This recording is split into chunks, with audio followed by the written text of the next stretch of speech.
think it's become the subject actually for my writing. You know, one of my earlier books, my first non-fiction book was called Blocks, and that was all about what blocks creativity. My second non-fiction book was called The Art and Science of Lightful Moments, and that was a deconstruction and exploration as to how do we tap into creativity. And then since then, I've just gone on a journey, actually really trying to explain, help people tap into their creative muse. For a while, I became an author's mentor, became an expert at clearing writer's blocks. I've got a few tools to help with that. I did some therapy. And so I guess it's, you know, the idea of meta, where you go above and beyond. So I'm not just using creativity, I'm exploring it, how we tap into it, how we get into the flow, what do we do when we're not into it. And I guess if you look at my life's work, not just the books, but all the meditations have become tools to allow everyone else to follow that lead. Yes, I've read some of your books and I'm familiar with your workshops where you help people to create light bulb moments. I think that's the Hmm. way you phrase it, Yeah. helping them to generate ideas and insights. And what I notice, like I don't know if you're familiar with the work of Graham Wallace, 1926. He wrote about the 4 stages of creativity, where we Hmm. begin with a stage of preparation, then we go into incubation, then illumination and evaluation. And I find that a lot of researchers on creativity, they explore the idea generation phase a lot more than the phase of evaluation. Now, in your work, you teach people how to create those light bulb moments and to generate ideas. What about the stage of evaluation? Because according to Mihai Csikszentmihalyi and other systems thinkers around creativity, unless society evaluates an idea as having value or being useful in some way, we can't really say that it's creativity. It doesn't fulfill the criteria of creativity unless it's valuable in some way. So how do you approach that, that stage of evaluation of the ideas? Yeah, well, actually, I adhere to that. I completely agree with that model. In my book on Lightbulb Moments, I created a very simple acronym, which is IDEA, which stands for idea. And the idea there was that we have, my terms are slightly different. They map into the 4 elements, and into the 4 suites of the minor arcana. And I see the world as having these 4 stages, slightly different from that one. But the idea of incubation of the idea of I then go to a point of dreaming what you can do with it, all the spin-offs of where you can take it, and then to take it into I go to the evaluation stage third, and then the action stage fourth. And also I've found out how we can map that into the moon phase as well. So each quarter phase of the moon, our consciousness is more tuned to each of those 4 steps. So if you've got a project which has got a time constant of about a month or a month, as I call it, then tuning into using those 4 phases over each phase of the moon is a really good thing to do. And also we can then map those into the seasons of the year. So if you've got a project which lasts for a year, you can go into those phases and those steps as well. And I find that really, really useful. So I kind of agree with it. Slightly different model, but it's kind of the same. Okay, interesting. So you've worked with a lot of authors, and Mm-hmm. there's different kinds of authorship or authoring. Some people write excellent diaries, which generate ideas and insights that are creative for that person, for the person who actually owns the diary, because it Mm-hmm. helps them to understand and become aware of things that they wouldn't otherwise be aware of. But that diary is not valuable to anyone other than the person who authored it. So how do we recognize these different levels of creativity? Creativity which is creative at the personal level compared with creativity at the societal level.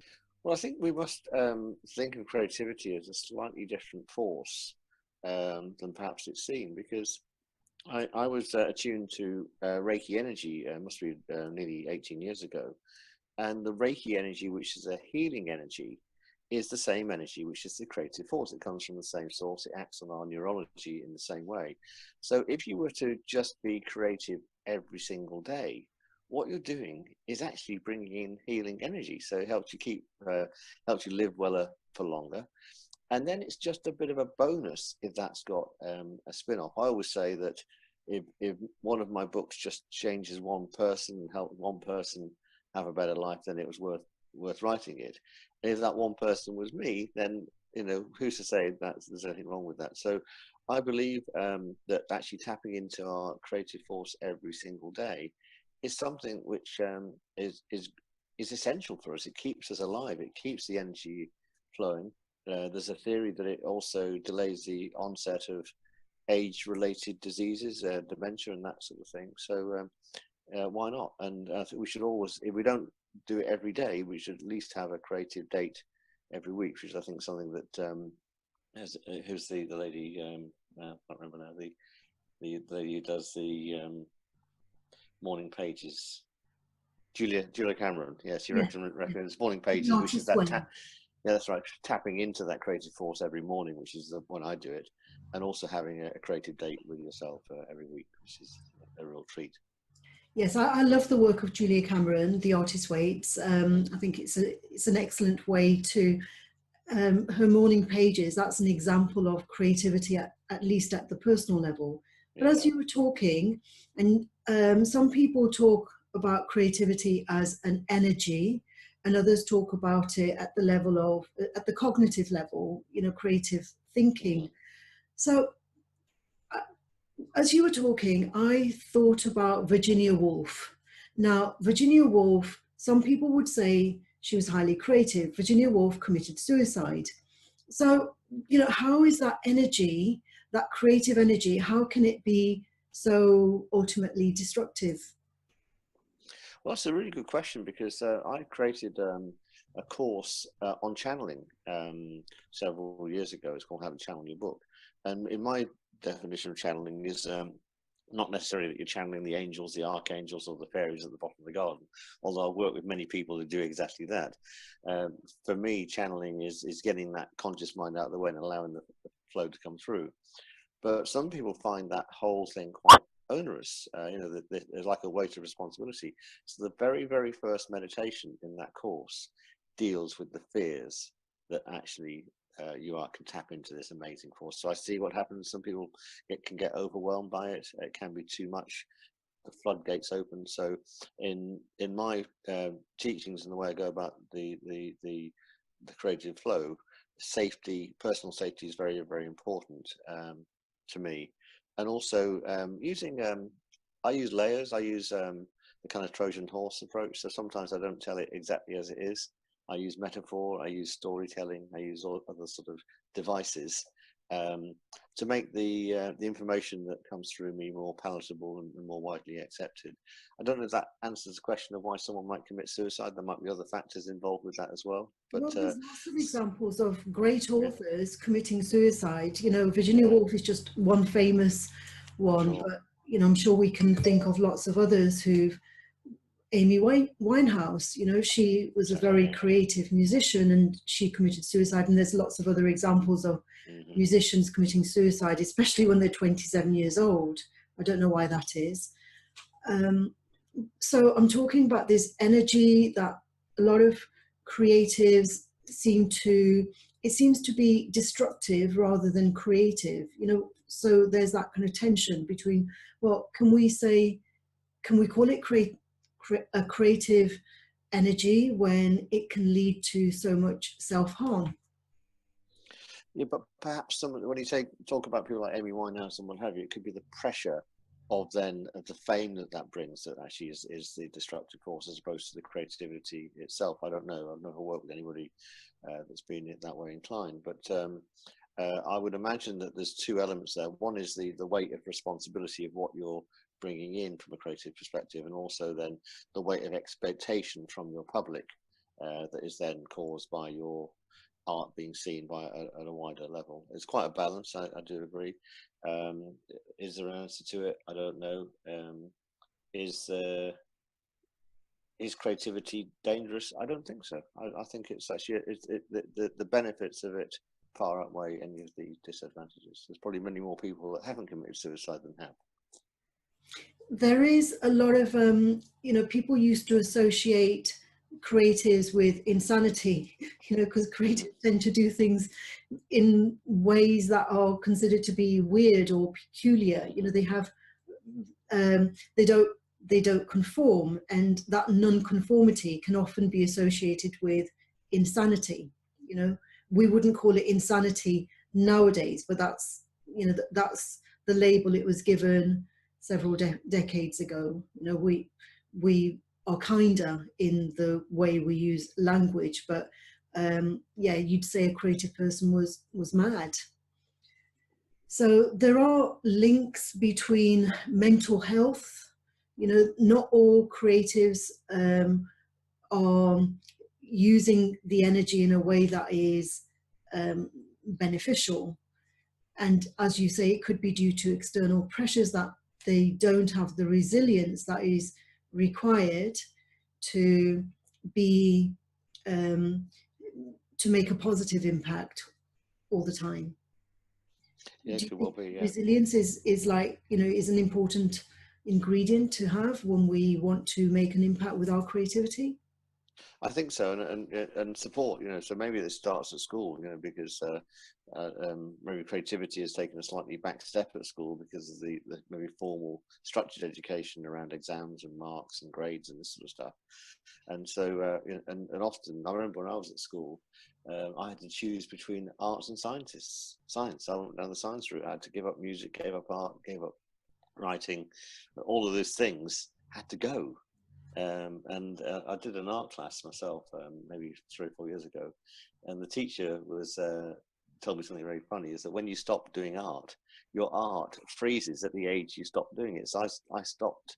In my 50s, I was drawing like a 9-year-old child, which is kind of interesting, isn't it? So that element of creativity froze at that point, which is kind of interesting. So perhaps school is the answer to cherish creativity, to nurture it, to show how we can do it. And of course, this has got great business benefits as well. It's not just about writing books or creating music. Creativity should be in everything we do in all levels of society. Yes, it's very interesting what you say, that uh, we can, there are techniques to analyze a person's cognitive development, and we can do that through art. And if somebody's drawing at the level of a 9-year-old, there's some aspects of our cognitive ability which perhaps we haven't developed as much as they could have been, which Mm-hmm. leads us to question this 10 years that we spend in compulsory education, and what is it really teaching us. For sure, yeah. But having said that, I remember when I was 30, I picked up guitar, having to give up music at the same age, and learnt to read music and play classical guitar to a fairly good level as well. So there's hope for us all if I can do something like that. Yeah, that is interesting. And I noticed that people who are highly successful, they do, a variety, diverse, they enrich their lives through music, through art, even if they didn't do it at school, even if it's not a primary focus in their careers, they have a balanced life. And that leads me to the question about those who come from, what is called disadvantaged backgrounds, or impoverished backgrounds, where there isn't that kind of richness in terms of culture, and they don't have the resources to access art and music as much as families with a greater level of income. That can lead to, when we look at the prison populations, the the type of person who is in prison, they tend to come from the impoverished backgrounds. So there's that kind of relationship between the lack of enrichment and the way we use our energy, the way we use our cognitive ability. So do you have any thoughts on that, Tom? Well, I think it comes back to education. I come from a reasonably impoverished background. I was one of 7 Irish Catholics, and we didn't have that much money. But I think what I did have was 2 very diligent, loving parents, and so we've got this situation where um, uh, we might have a situation right now, and that's existed for some time, where people haven't had that love and care, it would only take 2 or 3 generations to bring that back in. So we start with the education system, sorting that out so that this generation that comes through now become the parents of the next generation and so on. Within 20 or 40 years, we can address things like that. And so sometimes it's very difficult to put your finger in the dike when it's leaking, when what you've got to do is really look at the foundations that we're building everything on. So for me, I think the solution is to integrate creativity, nurturing, love, all of those sort of slightly tenuous and elusive qualities in education, embed it in education, and then before this century is out, we've got to end up with a completely different situation, certainly in the Western world. I think one of the key words that you mentioned there is love. That although you came from a background where, in terms of finance, it might have seemed to be impoverished, but there was a lot of love available, and love is an energy. It's a force, and so, but so many people go through their compulsory education where there is no love. You know, they hate going to school. They hate those, the 10 years that they spend, almost as though they were in prison, because they're forced to be there. And they end up being in prison. And I'm thinking about it, I love learning. I perversely, I even loved exams, because even though we were in this impoverished situation, we were really competitive as children. So we all tried to outdo each other. We're great. We're taught how to play. I think that was it. We played games a lot. And so when we got into education, it was a game to outdo everyone else in terms of exam scores and all this sort of stuff. So we were quite a competitive family, not in a nasty way. We're very supportive. I remember my brother helping homeschooling me, and I did the same to my siblings as well, my younger siblings. So we're very supportive in that regard. But there was always, I guess, a healthy competition, which is good. And that to me is also extends now, because I work with so many other artists. Some of the best projects I've been working on. Just literally, my 16th book is the one I fully co-authored, where I actually written it with somebody else. The book before that, I co-created with an illustrator. And one thing I do find, which is really lovely, is when you're co-creating with somebody that's got a complementary skill to you, how you make one and one make three, and it also gives you that support.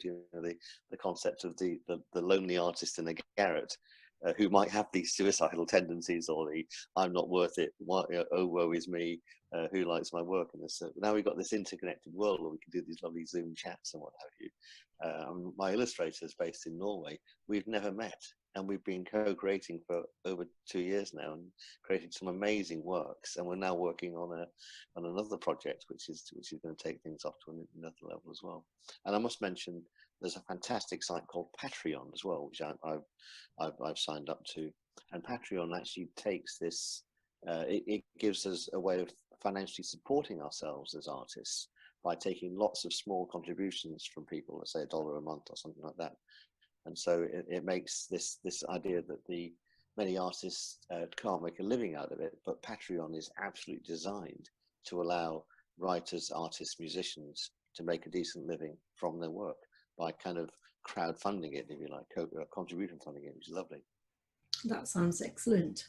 Yeah, that sounds like a very creative way of overcoming that obstacle that a lot of writers and artists have, where they have the ideas, they are generating value, but they don't have the persuasion skills to have their work evaluated positively. Yeah. So I've been doing these daily nuggets of mindfulness for over 3 years now, and then this illustrator approached me 2 years ago to illustrate them, so they become illustrated nuggets of mindfulness. And then before I wrote any of these 16 books, I started writing a novel, and that's going to be my 17th book. And the way I'm being accountable for that is I'm serializing it through my Patreon site. So every week, 2 chapters go up, which is going to do 2 things. One, it gets feedback from people about the book, and the second is I've got I think about 10 to 20 chapters yet to write. So it makes me when I run out of chapters that I've written, it makes me write the other ones as well, which is great.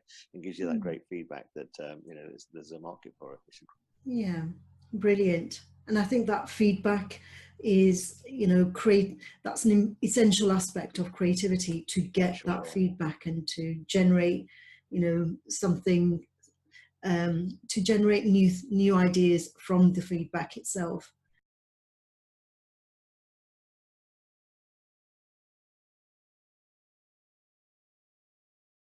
Well, the one thing we've not really hit on is meditation. So I think meditation is the key, getting the conscious mind to acquiesce and to form a new relationship with your thoughts, to realize that thoughts, not all thoughts are necessarily your own. I would say 90% of thoughts come from outside the mind, outside the brain, if you like.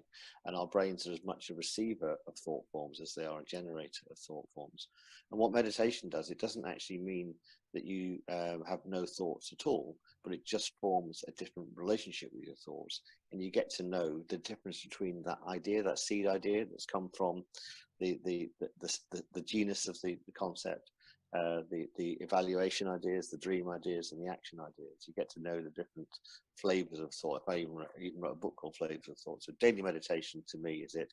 And actually, I must say that what's happened to me since I went on this journey, which I want to share, is that if you think you know what you're going to be as an artist, you're limiting yourself completely. So at one point I thought, oh, I'm going to be an author that helps other authors out. And then my own authorship came in. I became a successful author in its own right. And I started to put meditations alongside my books. And then the meditations got discovered. And I've now established myself as one of the top meditation guides in the world. And if you told me that's what I was going to do when I wrote that first book, I would have run the other way. And so by not knowing that was on the path, it's actually allowed it to come forward. And there may be another thing that happens as a result of that, if you know what I mean. So, but the only thing I will say is that I generate something creatively every single day.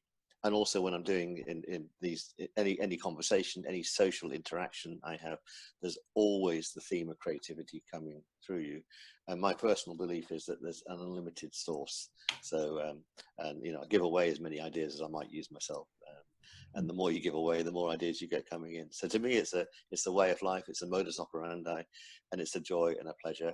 And who would not want to love what they do? And when you love what you do, you don't end up working, do you? Absolutely. Yeah. Yeah, I agree with that totally.